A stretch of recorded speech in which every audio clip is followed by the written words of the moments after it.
Did you actually think I was going to do it? You've got your face on the poster. The event of the season, including a DJ and traditional dances. There's just so much wrong there. The masjid is a place where people are coming to be guided. Now imagine that the people that you've placed are themselves ignorant, never wants to be compromised, who made things attractive to the youth. Never did that prevent the youth from coming into the masjid. Never. In fact, it was packed with Allah's tawfiq. There were sisters that are coming, not dressed appropriately, but they felt comfortable to come in the masjid, and then they would leave with a niqab or a jilbab. The mad thing in the masjid, I got a massive backlash. Huge. People are like, oh, look, they're conning you. Convention, bro. Knowledge convention. That was the point. Honestly, you guys make me mad. Some of them were like, don't drive people away from the deen. Your ignorance has restricted you to an understanding where you believe money is bad. Relax. Take a chill pill, bro. You lot relax. You lot go to the ulama. Maybe you swallow a little bit of humble pie. Isn't it shocking that they were saying this every day about you are now doing bidah? I, by my nature, like to get cracking. I might actually physically flip someone upside down if they Insult the Prophet. Insult the Prophet. Wallahi, to be honest, I lost a lot of respect for students of knowledge at that time. More people that claim to be students of knowledge, I said, you're a student of knowledge. How the hell did you end up in that circumstance?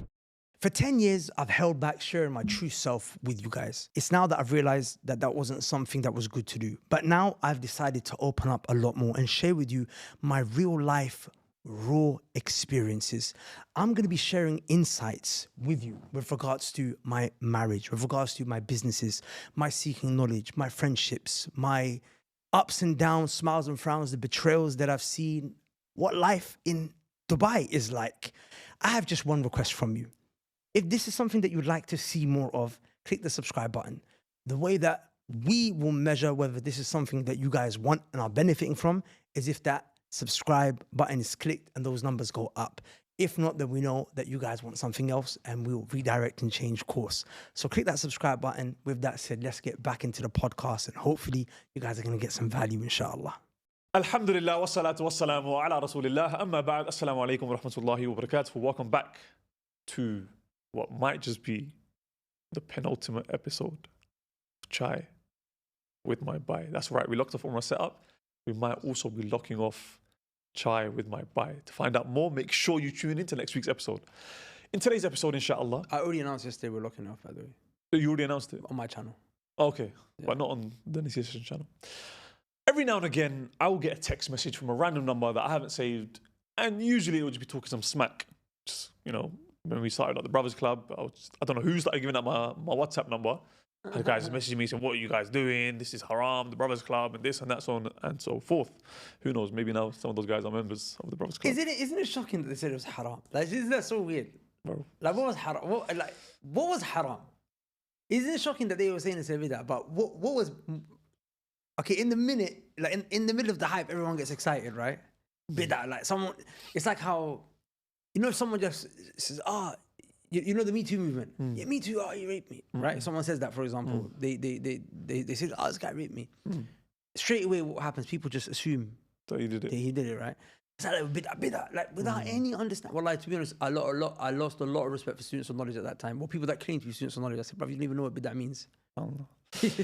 Anyway, a few days ago, I got another such message from another such number, random number, sent a message, and it was a picture of a poster of an event with the text accompanying the poster. And event that I was on the poster for. Yeah, so we had you and another brother on the poster, someone who I don't recognize and I never knew. And it was strange to me because as far as I'm aware, I mean, I would like to think that I know pretty much everyone that you know. And as far as I'm aware, you don't do events with people that you don't know. So number one, that was already strange for me. Then I started reading the message. And it goes as follows. And I'm not going to mention the name of the masjid, but Assalamu alaikum. X Masjid presents, drum roll please, with a drum icon, the event of the season. Did I mention the name of the event? No, I'm not going to mention the name. You know what? Because the reason is because the masjid did retract it and whatnot. But we're still trying to make a point, which is a lesson for everyone else. As part of this evening, we will be having halal entertainment, including a DJ. Disc jockey. Is that what it's called, disc jockey? I think so. And traditional dances, such as I've already mispronounced that. Free course dinner will be served. This is a fundraising event to help with the extension for the beautiful masjid. Please come, etc., etc., etc. And the brother just sent the message, and it was clearly, it says it's forwarded many times. So this had been forwarded at least, this has got a chain behind it. And the brother just sent it, he literally just said, Wallahu al-musta'an. I looked at it and I said to him, wa alaikum salam. what on earth? I said, no way Imran's doing that. And then I just straight away, I sent it into, we've got a group, right? Called the Cobra group, where there's a few brothers. This is our like top level emergency meeting. I thought, bro, we need to have an intervention with Imran. What the hell is Imran doing? Like, send it into the group, send it to you. Did you actually think I was going to do it? Bro, I mean, before it's all baseless, hit out, you've got your face on the poster. And I'm wondering that when you read that, did you straight away think, nah, Imran has been duped here? Or did you think, bro, Imran, why'd you agree to this? Nah, I feel you got duped. That's how you said to me. I said, there's no way Imran's doing that. Okay, cool. Like, I already knew you weren't going to do it. Because there's a brother from another masjid, may Allah reward him, Masjid Reading, Cumberland Road Masjid. But like, it was the same thing, some youngers brought it to him and he was like, bro, there's no way. Because I can tell you for free, there's no way. Like, Imran didn't know this. So Jazakumullahu khair, the importance of good assumptions. But yeah, go on. And yeah, just sent it into the group, sent it to you, and alhamdulillah, to my relief, I mean, I kind of already knew it. You were just as angry, you were just as shocked, you were just like, what the hell is this, bro? No, explain to us what happened. So, firstly, I want to mention, alhamdulillah, wassalatu wassalamu ala rasulillah ma ba'd. So, this is not an attack at any particular masjid. In mashallah tabarakallah, mentioning good, when the masjid administration was made aware of it, they immediately apologized. They spoke to the sisters who uploaded it. The sisters apologized. May Allah Azza wa Jalla reward them. I mean, they made change immediately. They took off all of that stuff. It was a mistake that they made, right? So this is not us trying to like rub salt into the wound or make anyone feel low or little. But what I want people to understand is the spirit in which I'm making this. These type of mistakes shouldn't happen from a masjid. I'll give you an example, right? Look, let's just say, and you might say that the example is really extreme and doesn't really, it's not really proportionate here, the one that I'm about to give, but just please try to understand the spirit in which I'm talking. Look, a person who's a student of knowledge might make mistakes. Right? No one's perfect. We'll sin, we'll make mistakes. But there's some mistakes that really just shouldn't have happened. Like, we have to really ask a bunch of questions like, why did that mistake happen? For example, zina, right? Like, a student of knowledge may, as in all of these mistakes that I'm about to mention are major sins, but we can understand that a person may do these things here and there, right? For example, backbiting. Even though I'm not trying to belittle backbiting in any way, shape or form, but backbiting is something that, you know, it's very common for all walks of people to be able to fall into, even though it's not belittling it, it's not justifying it in any way, shape or form. Like, it's like the barrier of entry is low. The barrier of entry to that sin is low. But zina is a bit higher, because zina means, bro, you've got to be praying after praying, you've got to be talking after talking, you've got to be linking after linking, you've got to be this, get to a private room, blah, blah. And you're student knowledge. How the hell did you end up in that circumstance, right? So it's like, bro, if that happens to student, we have to ask, like, bro, what's going on? Like, I'm saying that's a situation where 1,000 questions have to be asked. Like, we have to sit down and really, really have serious conversations. How did it get to here? It's like, you know how in business, Yeah. when something happened, like recently we had an issue where there was a student who messaged in saying, I haven't received any details about the course, like, I want a refund. And we were just shocked. How is that possible? We've got so many systems in place. There's so many people involved in this process. It's important. That's why we've got a process called a 5 whys meeting. Something happens, we're going to find out, why did this happen? Ask why 5 times until you reach the actual root of the problem. So here, like, for example, in this situation with the masjid, right? Like, was there not quality? Was there not someone to do quality control? Okay, cool. You made it. Let me just review it, check it, and so on and so forth. And likewise, you mentioned if quality control, the people that have been chosen to do the look. The masjid is a place where people are coming to be guided. Now, imagine that the people that you've placed who are handling the mechanism for guidance, i.e., these events and durus and lectures, are themselves ignorant and ultimately misguiding you. Right? Do you understand how deep that is? As in, the sisters, may Allah reward them for identifying their error straight away. But for all intents and purposes, that is a high level of ignorance to not understand that is wrong from the beginning. So may Allah reward them for understanding their mistake. But why were they there in the first place? Why is it that women have been left to their own devices to be able to handle these things without the brothers going through the checks, right? Why is it the administration doesn't, like, there's just so much wrong there. So what I want to highlight here, man, is that Allah is a mushkila, bro, because look, I understand the notion of you want people to be guided and you want to make things attractive for the youngsters. Like, I'm no stranger to that, bro. In fact, I would say we're one of the pioneers, right? First and foremost. Umrah would demand them. Mad thing in the masjid. There was a reason it was called mad thing in the masjid. I remember I used to I got a massive backlash. Huge. I got huge backlash, right? People were like, mad thing in the masjid, what is this? But then Knowledge con. Knowledge con, right? People are like, oh, look, they're conning you. Convention, bro. Knowledge convention. That was the point. And the ideas, we had the masajid packed up. Walillah alhamd. I remember something Ustad Muhammad Tim Humble said, Jazakallahu khaira. He was like, I always say to people, he goes, if there's one person I know that can get guys who were on the streets yesterday, but pack up the masjid with them tomorrow studying Kitab al-Tawheed, is you guys, right? I.e. Knowledge College, Matik in Masjid, and all the tawfiq is from Allah Azza wa Jal. And the reason we were able to do that is because we made things attractive to the youth.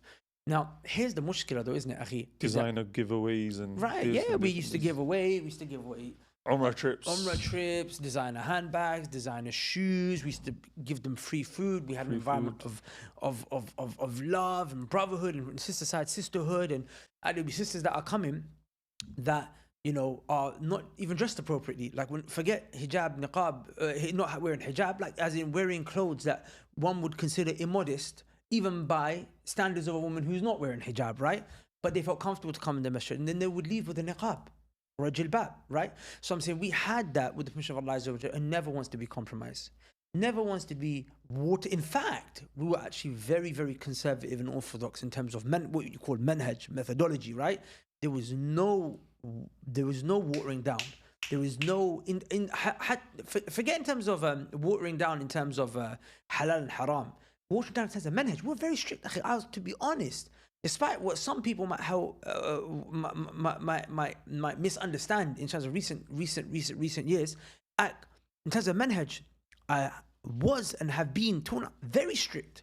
Like, to the point where I will not work with people, bro. Like certain people, like even till now, you might see there's a reason why you don't see me inviting people on a podcast, students of knowledge, despite me being on good terms with pretty much all of them, despite me seeing them to be Salafi, but they don't hear.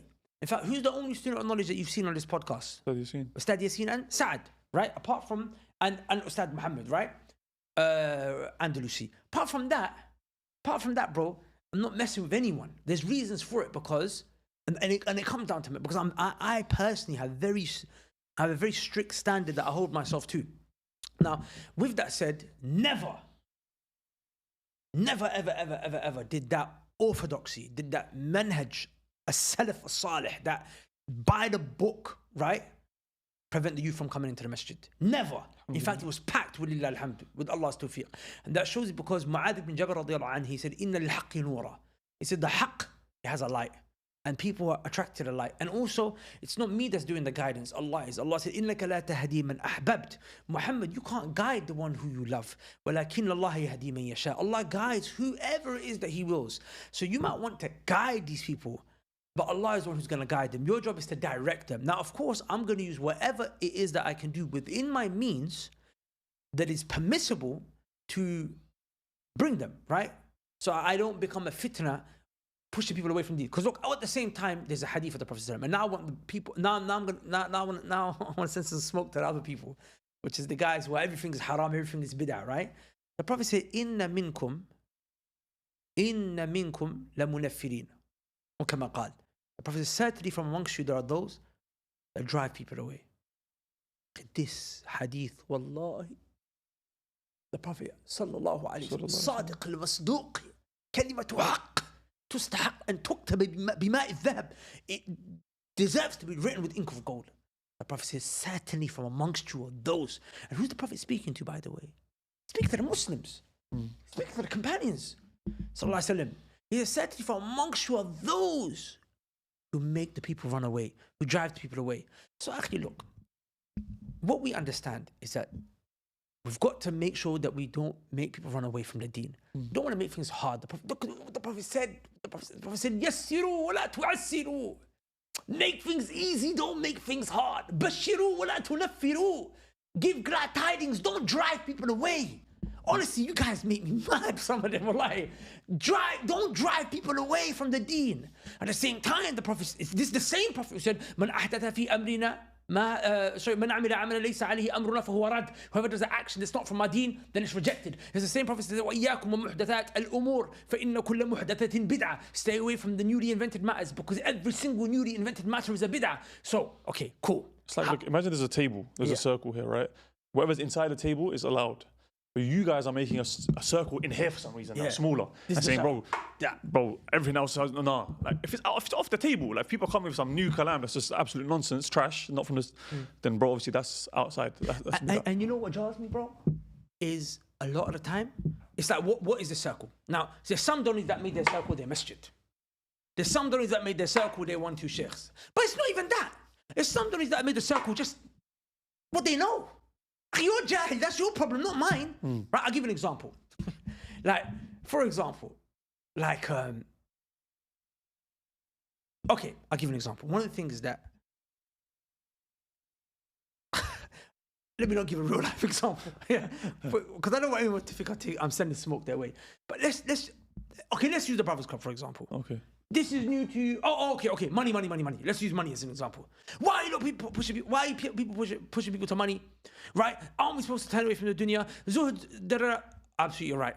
But who said this is wrong? Your ignorance has restricted you to an understanding where you believe money is bad. But walillah alhamd, I have been given knowledge from Allah Azza wa Jal, not that it's like divinely inspired, but as in Allah guided me to knowledge through lessons and studies and mashayikh and ulama that showed me money's not bad. In fact, money could be used for good, right? And there's many ahadith to show this, right? And we've discussed it in Righteous and Rich and so on and so forth. There are forth. conditions and there's things involved in how you use the money and what your aspirations and money, heart, all of that. All of that. And we've discussed it, and maybe we can link the episode with Ustad Yassin or a couple of episodes at the bottom, right? Point being here is that that's your ignorance. So why have you made that? Why have you made the circle just your ignorance, right? You're projecting. Projecting. Exactly. And one thing I want to mention is, you see how this is the circle, right? This is the circle. You know, one of the things that is also in the circle, which people don't realize, people need to understand, which is an issue of manhaj, by the way.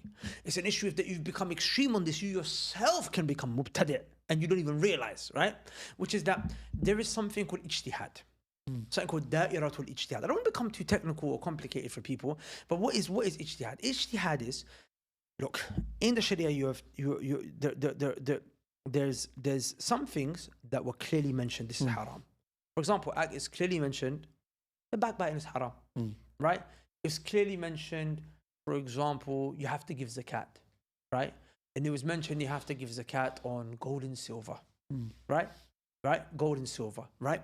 And other things, al-mawashi, cattle and stuff like that, right? It's mentioned they have to give zakat on gold and silver. Today, do we have gold and silver? Today, do we have gold and silver? Do we trade? No. Do we trade in gold and silver? No. We trade in what? Fiat currencies. Fiat currencies. Also, we trade in cryptocurrencies. Also, we might trade in other things, right? So, point is that okay. So now, how do I know whether zakat? But there are people that still do trade gold and silver. No worries. I'm talking about generally. Even some people might still have cattle and this, that, but the average person doesn't know this, right? So it doesn't apply to them. Point here is that we need something called ijtihad. Now, ijtihad is we need ijtihad to work out if this thing applies here. Ijtihad is that you take the Quran and Sunnah, the principles, the core, the fundamental issue here, which was zakat on gold and silver, and apply it, right? Apply it through principles in Sharia. And generally speaking, if you study usul al-fiqh and qawaid al-fiqh, these subjects, you'll know how to apply it, right? Apply it, see if it applies here. Now, here's the thing. Because the Quran and Sunnah never mentioned this thing right here, if someone makes a mistake here, right, even though he's doing ijtihad using principles from the Quran and Sunnah, you can't now refute him. You can't rebuke him for his mistake. Even if he holds, if I can just make the point, if he holds on to that view, solid. And I'll give you an example of this contemporary which I've been looking into. What the example of when the Prophet ﷺ told the companions not to pray us until they reach a certain place? Beautiful, best example. For me, that's the best example. Yeah, best example. Well, absolutely best example. Yeah. No, you mentioned. So what was the place where they were going? Khaybar. And the Prophet ﷺ told the group, do not pray Asr until you get to Khaybar. So when they were going, the time of Asr was starting to come to a close. Some of the companions said, we need to pray Asr Salah. Others said, no. The Prophet said clearly to us, don't pray until you get there. But someone said, no, what he meant was go fast so you get there at Asr time. But if you don't get there at Asr time, so some of them prayed and some of them waited to get there and during Maghrib time, and they prayed and they took it to the Prophet ﷺ, and he didn't rebuke either one of them. Yeah. To show you, Barakallah fi, thank you, I don't know why I didn't use this example. To show you what? That there is sometimes, that was the Prophet teaching his companions, that there's going to be things where might not have been mentioned specifically word for word, right?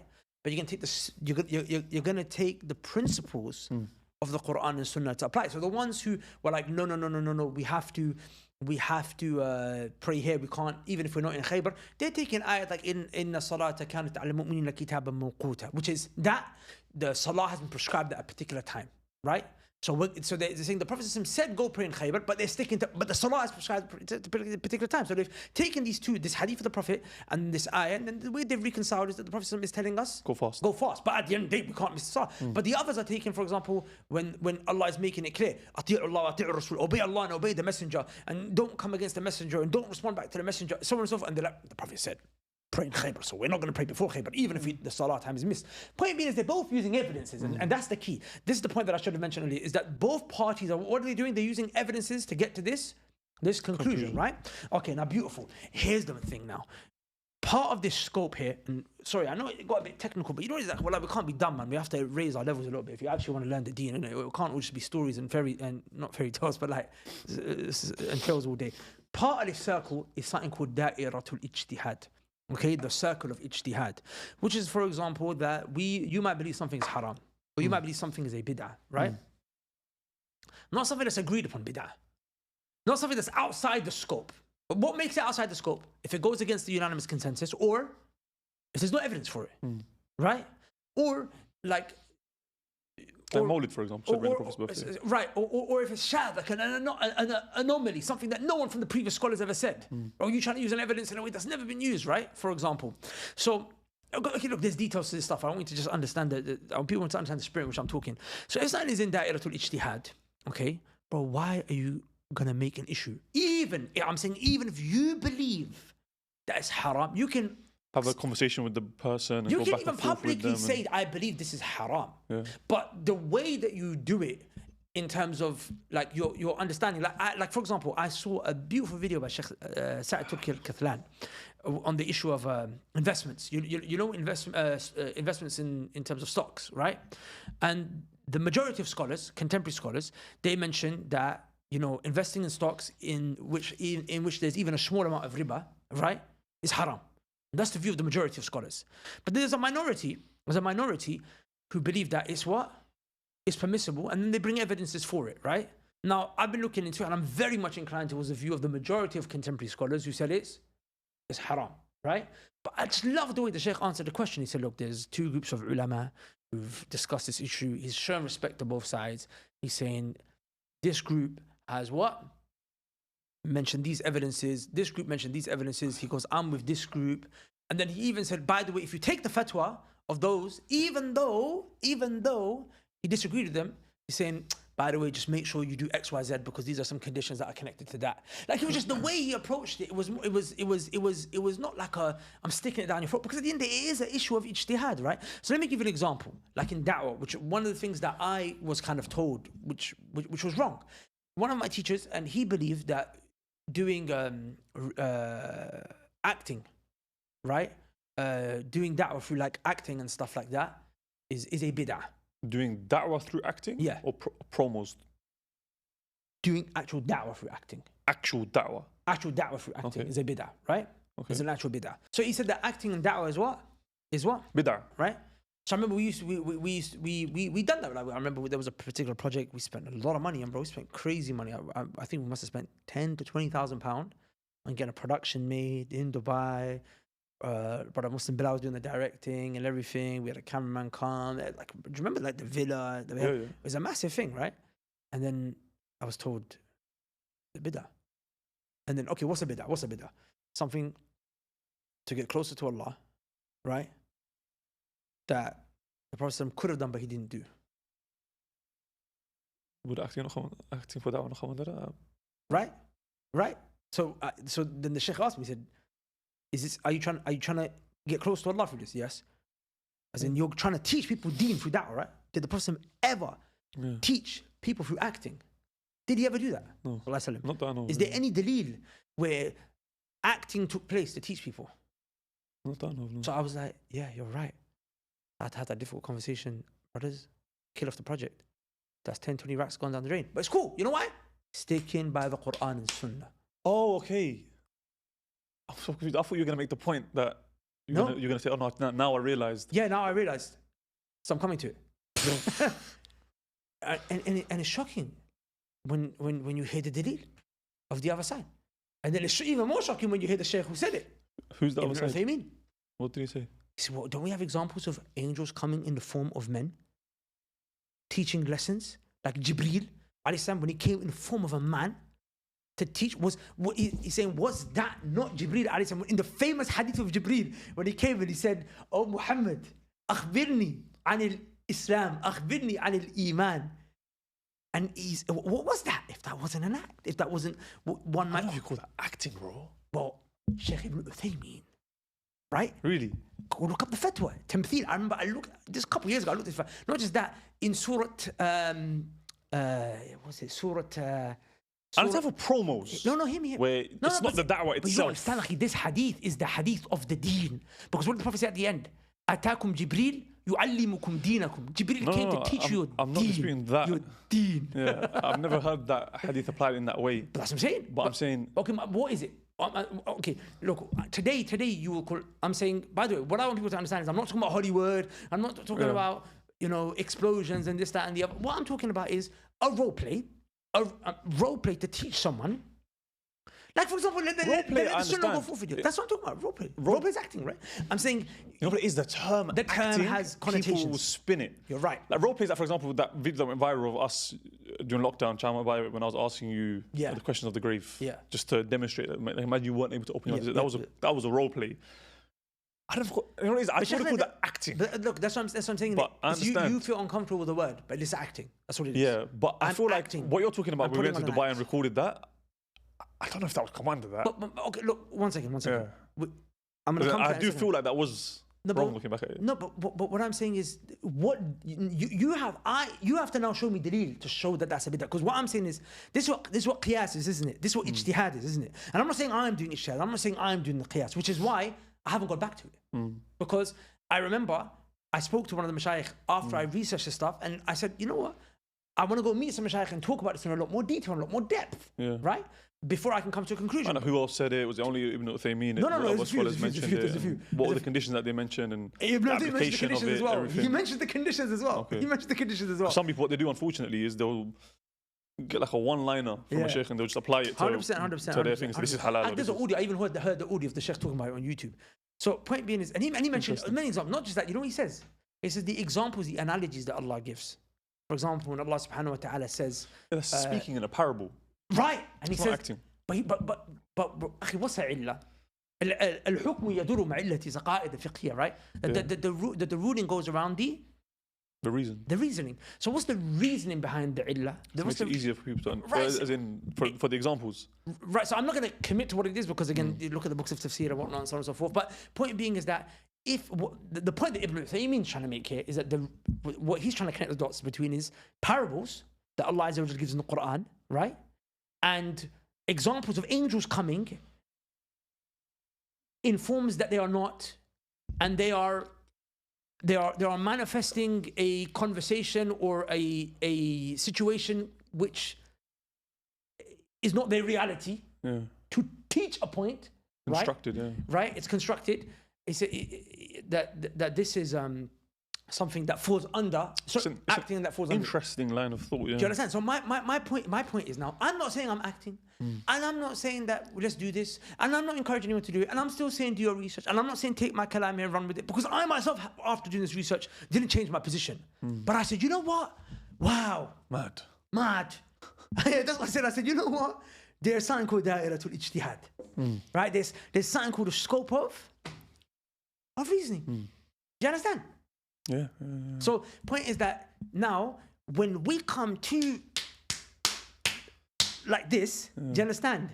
It makes people who are already liberal feel like, so you know what, let me invite a DJ to the masjid. Yeah, so how do you balance between the two where what you don't want to do is, as you said, make religion easy. Yeah. But then you're just like, student loans, it's an investment. It's not there's no riba involved.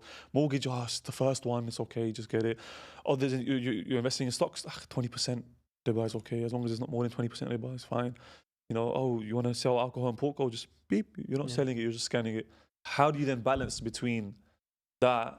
Because people will say, you're making religion hard for me, bro. I had a conversation last night with a brother.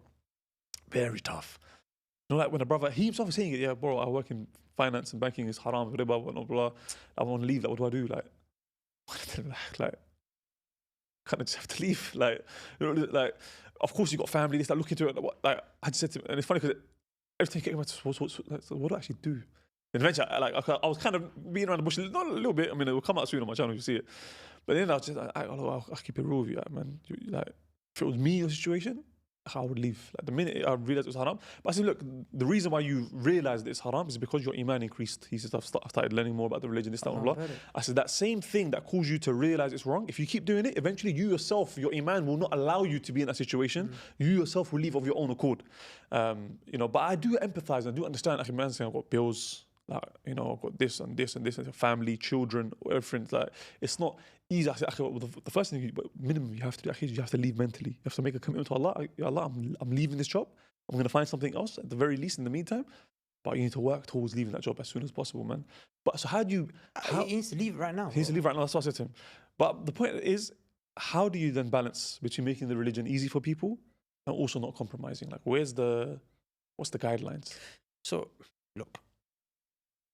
A couple of things. Number one, someone say, look, people love DJs, bro. What's wrong with a DJ? Couple of things. Number one, this is the job of the ulama, job of the scholars. This is the job of the scholars. Okay, so we, as students, right, who are trying our best to learn this deen and understand this deen, I'm not at the ability where I can start making those decisions here and there. This is why you have to be with the scholars. The Prophet sallallahu alaihi wasallam said, "Al-barakatu ma'a akabirikum." The blessing is with what? Your elders. The problem is that we are with the youngsters, which why we don't know. The whole reason why I'm coming to learn these things is because I now am directly in touch with my mashayikh. I study with them directly, as in direct. There's no middleman. The ustad that graduated 6 years after spending just 6 years studying. I'm going straight to his teacher who spent 16, 17, 30 years studying. You understand? When you do that, you know, and you present the situation to those mashayikh, you get more of an understanding, which is why we are in need of ulama. Truth be told, we are in need of ulama. I can mention to you a bunch of things, right? I can mention to you, you know, principles and qawaid and so on and so forth. But the thing is, the shabab don't understand where to apply this. I can give you a principle, right? I can say to you, oh, okay, cool. The example of pork and alcohol that you gave, right? I told you that something that is within the scope of ijtihad is if a person's using a dalil. He's actually using a dalil that's relevant, right? But he's misapplied it. The brother didn't use the dalil when he even used that. And even if you say, oh, he used some dalil, some principles, some here and there, it's an anomaly, right? Something that's not been used before. And I'm pretty sure it's breaking an ijma' as well. We'd have to double check that, right? But like, I'm pretty sure there's a unanimous consensus on not buying and selling alcohol. Yeah, I've just, something to be checked, but it's from the thing there's no necessity in the deen. Do you know what I'm saying? So that is obviously going to be thrown out the window. It's going to be thrown out the window. Do you get me? Like, you know when you say make things easy, it's not that we're making something easy. The deen is already easy. Allah says, يُرِيدُ اللَّهُ بِكُمُ الْيُسْرَ. Allah wants ease for you. وَلَا يُرِيدُ بِكُمُ الْعُسْرَ. Allah doesn't want to make things hard. So the deen is actually easy. It's just what is the deen that we don't know, right? So we've got to speak to the scholars. So rather, I feel like the most productive thing I can do. And you need to be easy as an individual, maybe. As in, relax. Take a chill pill, bro, a little bit to some degree. The ones that go overboard. But you know what it is? It's like my heart goes out to the Ammatul Nas. It really does. Because they were misled by the talabatul ilm, the students of knowledge, and the people that they might see as mashayikh in the West, or the asatida, the teachers. I, if anything, can only direct my nasiha to you guys. Which is what? Which is, you lot relax. You lot go to the ulama. You lot stop being hizbi, right? And I don't mean hizbi as in just you, your masjid, and your group, or your sheikh, but maybe on your view. Like maybe you swallow a little bit of humble pie and say, let me just look into the mas'ala. maybe, like, as in, you know better than anyone else this is a mas'ala ijtihadiyya. You know, this is the thing that baffles me. If it's a mas'ala ijtihadiyya, let it, bro, relax. I'm not saying don't refute it. I'm not saying don't clarify, but the mu'amala, like don't warn against the guy. You can, like, let's just say there's a brother here, he's an ustad, right? Talib ilm, who graduated from an Islamic university or some institute, right? And he is pushing something that you disagree with, right? For example, he's encouraging people for, like, he's saying hijrah is not wajib, right? Which I and you vehemently disagree with. But he's saying that. Cool. Am I going to clarify that? I am. With smoke, bring evidences and show that this position is wrong, right? But am I going to warn against him? No. Why are you baffling the people for, bruv? Stop baffling the people, Ak. Stop it, Akhib. You graduate. Can we be honest? You spent 6 years in Medina, bro. Wallahi, Akhib, that's not a lot, you know. It's not a lot, bro. And even those 6 years, how much of that was spent in the just he say, she say? How much of that actually spent seeking knowledge? Not to belittle. Obviously, going to Medina is a big thing, and you know, like in terms of. It's not belittling Medina, but it's saying just know yourself. Yeah. Just know yourself. And if this makes you feel like, who is he to talk to me? That's a problem, bro. You just step down, Ak. It's not, his position is not for you. It's not for you, Ak. Well, like, it actually makes me, it jars me, right? You're a young brother, Akhi. Pattern up, bro. You know what's funny is that how many of these brothers are students of knowledge, and some of them, walillah alhamdulillah, I'm not afraid to say, mashallah, Allahumma barik. They learn it. They learn a lot of stuff, right? But they didn't know how to apply it. So they used to talk a lot of smack, right, in Medina. And sometimes I'd go there and want to sit me down. I would never really let them sit me down, bro. My thing, with all due respect, don't you have busier things to do? Why are you talking to me? The Sheikh Abdul Mohsen Abad sitting over there. May Allah cure him. He's not well. He's retired now, but he's over there. Why does that come across in terms of you? Like, where's your humble pie? Someone wants to advise you, sit you down, say, look, I believe this is wrong. Very good question. I have no problem taking advice. I just can't take it from a person who doesn't know what he's advising me on. I thought you were going to say, I just don't like pie. No. And I also don't like pie. But the point is, I have no problem. But if I stop to listen to the advice of every single person, Akhi, you know me better than anyone else, Akhi. When someone who, as in, look, imagine taking advice from a guy on medicine. Bro, you shut down entire projects. As you mentioned earlier, bro, yeah. you 20,000 man down the drain. It's just like, bro, how do you want me to explain this to you? It doesn't make no sense. Like, you're not going to get. Akhi, I'm saying those same brothers is so funny. It's so funny, Akhi. Some of them are doing things. A lot of them are doing the exact same things they were telling me not to do, if not worse. The message being sent, Imran, wallahi, my bad. We misunderstood the situation. On the ground, it's a different reality, you know. You understand? It's like, I'm having to message some of them now saying, yo, Ak, slow down. Slow down, my brother. Do you understand? So the point is, Akhi, with all due respect, I'm not trying to belittle you, but bro, Ak, you've not battle tested. You know what I'm saying? What you've learned. Like, you've learned in Medina. Like, your life is from the university to the Masjid university, Masjid university, which is amazing. It's a sanctuary. I'd love to be there, right? But let me ask you. Now you want to talk about what's going on. Do you understand? Let's talk about another issue. I mean, this has already been quite a technical podcast, and I feel like it's only going to get more technical with this. But how do you decide when to accept or when to reject an invitation, whether it's to an event, whether it's to, you know, because like you get invitations all the time, and people don't realize like a lot of them you turn down, right?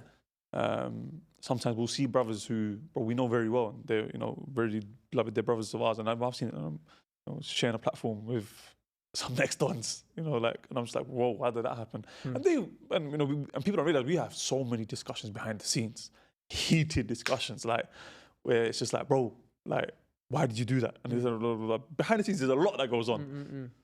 What are your guiding principles when it comes to this? Look, firstly, let's look at what the asl is. Let's look at what the foundation is. You don't work with people of misguidance. Simple. People of misguidance. Yeah, you don't work with people of misguidance, right? Because if you work with the person of misguidance, what does it mean to work with a person of misguidance? Very good. One of the things that here we're talking about is, again, like this. There's this, like, I remember this stuff where. Like there's being joint on a project. You guys are co-owners, you're shareholders of a project. Okay, that I understand, it's clear cut. Or if you're invited to an event where that guy's going to come, right, and unconnected to him, you're going to come after. Good. You got the opportunity to clarify. You got the opportunity to talk about whatever you want to talk about. Is that the same thing? Right. So That's something. There's lots of applications. I'm telling you, the Prophet said, "Fact is tilka al-firqa kullaha." So the default is akhi, that you boycott the innovators, and I boycott the innovators, and I worship Allah through boycotting innovators, right? But now let's have applications to this. Because that's ta'sil. Ta'sil means what is the underlying principle? Like what is the default here? Then there's tatbiq, right, which is the application. So now there's a bunch of questions we have to ask. What type of innovator is the one that should we boycott, like as a da'i? Well, it's the one that calls to his bid'ah. My local neighbor who goes and does Mawlid, right? Should I boycott him? And he's a jahil, he's a ammi, he's an ignorant layman. Does he fall into that? Does that mean when I walk past him and he says salam to me, I shouldn't say salam to him? Is that what it means? Right? That's not what it means. Okay, what about someone who maybe is a lay person who I've been clarifying the proof to, and I've been establishing the proof on him, and it's in his benefit to boycott him? But we're going to ask questions. Are you worthy of establishing the proof? Do you know what establishing the proof looks like? Right? That's not, and is it really going to be in his benefit, or is it going to push him away to bid'ah? Also, there's levels. There's levels to it. Even when it comes to boycotting the person who calls to bid'ah, right? Does that mean, for example, let's just say that I'm in a university where atheism is spreading amongst the Muslims, and the only guy I can call to refute atheism and to clarify Islam to these youngsters who are at risk of falling into atheism is by calling a person who's not on the manhaj of the Salaf. Does this situation not warrant then me looking at the like using ayat وَتَعَاوَنُوا عَلَى الْبِرِّ وَالتَّقْوَى وَلَا تَعَاوَنُوا عَلى الْإِثْمِ وَالْعُدْوَانِ, work together in piety and righteousness? Because this particular thing that I'm going to work with him on, which is guiding these people about to go to atheism, the benefit of that outweighs the harm of not working with him, right? So there are certain situations for always consult the scholars, and they'll be guiding you and telling you. Always consult the scholars. So I'm saying, with regards to the innovators, there's that, right? Okay, but there's a couple of things you have to consider, right? Sometimes you might consider a person to be an innovator, but someone else doesn't. So should you rebuke him for working with him? Again, ijtihad. Because there's no ayah in the Quran that says, Ustad or Shaykh so-and-so is mubtadi' dalun mudil. Rather, if you have an issue with me for working with a brother that I see to be Salafi, and you don't seem to be Salafi, right? You are now doing a bid'ah. If you have an issue with me over that, right? As in if you boycott me over that, okay, right? You can advise me and tell me, I believe the brother's misguided. But for you to now say, Imran, you're wrong, you're mubtadi'. Why? Because you're basing the deen on your view, on your ijtihad. And that's wrong. Do you understand? Guilty by association. Right. But I'd like to take it a step further. I also then am presented with situations where there's Salafis that I won't work with. Oh, why? Interesting. Okay, good. So now we need to take a lesson in business, right? To understand where the thought process is. Even though I'm not trying to enforce business principles. Principles in the deen, but whatever have you. So branding. Take a lesson in branding. What's branding? Branding is basically you standing for something, right? And what you associate yourself with affecting the way people perceive you. In essence, that's what branding is. It's your perception. It's your perception, right? So branding is your perception, right? There are certain values that people perceive you to stand for, right? Now, you associate yourself with certain things would affect your perception. You understand? Things or people. Things or people, absolutely. Like for example, if I have a Lamborghini behind me, what do you perceive about me straight away? Straight away, there's a perception, right? Now imagine I keep putting the Lamborghini behind me in every video. You start to think about a certain type of money he has, certain type of lifestyle he has, certain type of interest he has. Okay, cool. Now if I put a camel behind me, and I'm always with this camel, right? This way, when you brand a cow, that's where it comes from, because the brand would let people know this cow has an owner, right? That's what it means. And the particular brand would show you who is the owner of this cow. Do you understand? So that's where the word branding comes from, perception. So for me, I believe there's a lot of brothers that are Salafi, right? But I won't mess with them because of the perception messing with them. You understand? I believe it's bad for my da'wah. I believe you might be doing da'wah, you might be Salafi. So is that not a bidah? No, it's not a bidah. It's not a bidah because it's masalih and mafasid, right? I'm not saying he's misguided, nor am I warning against him. I'm just saying. Let me give you an example, right? Let's just say that there's a brother who's just always involved in a back and forth online. He's always involved in back and forth, drama, right? And it might not be drama. He might be sincerely doing it for the sake of Allah, but people see it as drama. Now, the moment I mess with him, remember the Amatul Nas. People used to have that about you, right? People used to have that about us. Right. Yeah, you're right. We don't want to work with you guys. We don't want to comment. Why? Because you guys are just refuting, right? People are going to see you that, and I don't want to be seen as that. And that's what happens. So my thing is, I'm currently like I've directed my da'wah. I used to do my da'wah to guys in the streets, right? It's a different story then. Now I've directed my da'wah towards entrepreneurs, right? And when I would direct a da'wah to 7-8 figure entrepreneurs, right? C-suite executives, venture capitalists. These are the type of people we're trying to give da'wah to. The reason is because why? We're trying to fix the problem of the way money is used in the ummah. We want people who have access to money to be righteous, so they could use that money and their positions of influence to serve the deen of Allah Azza wa Jal, right? So that's what my thing has always been. Bring people back to the deen, but the ones that are hardest to reach. I used to give da'wah to the guys in the streets because there was no one else doing it. Now we've got a lot of people doing it, alhamdulillah. I used to give da'wah to, I still feel like there's not a proper da'wah project that's been left behind for sisters, but we was doing it at the time, but da'wah to the girls in the clubs and whatnot, so on and so forth, and we did, right? But now I've seen this is an area that's not being focused on. So my thing is, because I'm trying to give da'wah to these type of people, it's like, bro, I can't really be associated with people who are seen to not really understand, certain things that relate to these people, right? Like, it will mess up my perception to them, which means that when I'm sitting across the table giving them da'wah, they've already had a preconceived notion about me, whether they're going to listen to me or not. And it can affect. So my thing is, I've got to protect in essence, your reputation. I'm protecting my reputation. So for me, like, this whole da'wah scene, like not the da'wah, because the da'wah is something noble, and I want to be associated to that, right? If Allah honors me with that.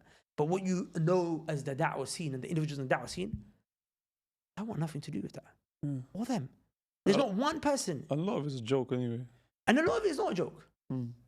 But I want nothing to do. I don't want you to ever think of X-Man, not X-Men, but X-Man here, Y-Man, Z-Man, and never think Imran. Never. I don't want that. Imagine the actual brothers in the da'wah called X-Man, Y-Man, Z-Man. They're thinking probably taking shots at me. Point is that yeah, I'm not talking about your issues. I'm not going to address your issues. I'm not jumping on your bandwagons. I'm not going back and forth with you, bruv. You lot do your thing. Do you ever miss that? No. The refutations? No. You don't miss that? As in, I, by my nature, like to get it cracking. Do you understand? So in some ways, yeah, I do. That's going in the intro, yeah? Yeah, in some ways, like, I miss getting it cracking. But it's what's better for the deen, right? It's what's going to be better, where my resources are going to be better used.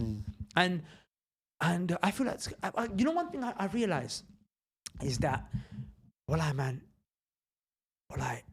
are a lot, like, when I sit with people and I want to teach them Salafi or Manhaj or whatever have you right now, it's like people are a lot easier to get convinced without getting technical and having to do a refutation video. And if the need for a refutation video is needed, do it, no problem. But it's like, sometimes it's like, right, makes sense, right? We should do what the Prophet did. Right? And I was like, yeah. So then, it makes sense, right? The Sahaba would understand what the Prophet did better than you and me. So then, the Prophet and Sahaba didn't do this, right? So I think we should leave it off. Without having to use the word Salafi, because that straight away is like, whoa, what them guys? I heard a video of some sheikh saying Salafis are this, that, and the other. And it's like, yeah. Do you get me? Like, the deed's a lot more simpler. So you don't even have to complicate things. So yeah, my thing is, you see that whole scene there? Like, I'm currently in the process of doing everything I can to not associate. And I guess is part of that including not going on the Piers Morgan show? Remember you were invited recently? No, that's something different. Like, I just, for me, it's like, as in... You wouldn't consider that? Okay, the same reason as I didn't used to go to Hyde Park. Because for me, Hyde Park was circus. I think the context you mentioned is that there was a discussion of like their team wanting to invite me, right? For me, going to Hyde Park, I didn't see any benefit because number one, akhi, like da'wah is like debates is like there's 3 levels to it. Quote them with wisdom, give them a reminder, or debate them in a way that is good, right? Ibn Qayyim, you only debate them if they need to be debated. You don't debate everyone. Yesterday I was having a conversation with a guy. We were about to jump in a cab, and he was about to jump in my cab. So his battery was about to die, so I ordered Uber for him. So I was chatting to him, and he's a Christian guy, and on his Christianity, oh, yo, so you're Christian? Okay, you believe in God? Yeah, who's God? Jesus. So you worship Jesus? Even the brother Nicholas, we were chatting with him. Yeah, I was so you worship Jesus? Like, did Jesus create you and me? He's like, yeah, but I was like, but wasn't Jesus created? Yeah. He was created, yeah. And should you worship Jesus? Put my cabs there, I gotta go. No. He was like, no, for us, Jesus is like the connection between us and God. That's why we call him Son of God. But for us, oh, so he's a messenger. Yeah. When I said prophet, he said, no, he's not a prophet. He's more than a prophet. Like, he wanted to take him, he wanted to give him that extra respect. But it's true. Divinity. There's not necessarily divinity. For him, it was like the conclusion he came to was, he was trying to say he's a messenger. That's what he was trying to say. So I was like, so you mean like a messenger? Yeah. So I was like, okay. That's what we believe. So then, he was an African brother, right? Yeah. He was an African brother. So I was like, so the conversation is going, you have to use wisdom in da'wah, right? So just wisdom is say the right thing at the right time to the right person, right? So I was like, well, let me ask you a question. Because he was from West Africa. I was like, where did Christianity come to you guys from? Like, white people. The slave traders. What were you guys before that? I don't even know. So I said, let me show you. So I showed him stuff about slaves that were taken, that were princes, that were scholars, that were ulama, that were in America, who wrote Qur'ans. I showed him an example of one. He was like, we used to be Muslim. Like, he's mind blown. He said, take my number, please. Because I ordered a cab from him. He said, take my number, please. He messaged me straight away. And look, that's how da'wah should go. Of course, by the way, I'm mentioning ayat to him, I'm mentioning hadith to him, I'm telling him what the Prophet said. Obviously, da'wah is through done with Didi, right? But point is that that's da'wah. So for me going into Hyde Park, I can't do that. The second thing is I know myself. I'm not going to be able to present myself in the best possible way because a person should not present himself to situations where he knows he's going to be weak. I know myself. I might actually physically flip someone upside down if they say something, insult the Prophet or whatever, and I know myself, like, it's not good for me. So, for example, my thing is like, why am I going to come on that show? Like, number one, I know my strengths and weaknesses. I'm not the most articulate person. There's people that can do a better job than me, that have gone and have done a better job than me. It's an argument thing. It's not really. It's just that that's not me, bro. I'm not a politician. I'm not an activist. That's not me. So I'd even have to think twice. I didn't have to think twice. I was like, it was a decline from me. Calm. Yeah. Any final words before we conclude on this topic? We've actually gone through quite. Listen, I feel like it's funny. We told people this is the penultimate episode. This is probably the one of the juiciest episode that they were waiting for such a long time, something like this. And I was saying we're gonna kill it off. But it's gonna be replaced with something better, inshallah. Yeah, what it is? It's there's what I have very generic advice. The best advice is generic. I worship Allah alone. Pray your 5 daily prayers on time. And I'm saying, be nice to people. Have good manners. Manners will take you far. Be good to your parents, right? Give zakat. Learn what zakat is. Make sure you give your zakat. It's not a joke. Go to Hajj. Go to Umrah. Wallahi, deen is simple. Wallahi, the deen is simple. When you hear a hadith, just obey it. Go to classes. Attend lessons. Stay away from drama. Wallahi, the deen is simple. Barakallah feek. Hopefully you guys benefited from the episode of Chai with my Bhai. See you on the next week. We'll see you on the next episode next week, which, as we said, will be the final episode of Chai with my Bhai. See you then. Assalamu alaikum wa rahmatullahi wa barakatuh. Subhanakallahumma wa bihamdika ashhadu an la ilaha illa anta astaghfiruka wa atubu ilayk.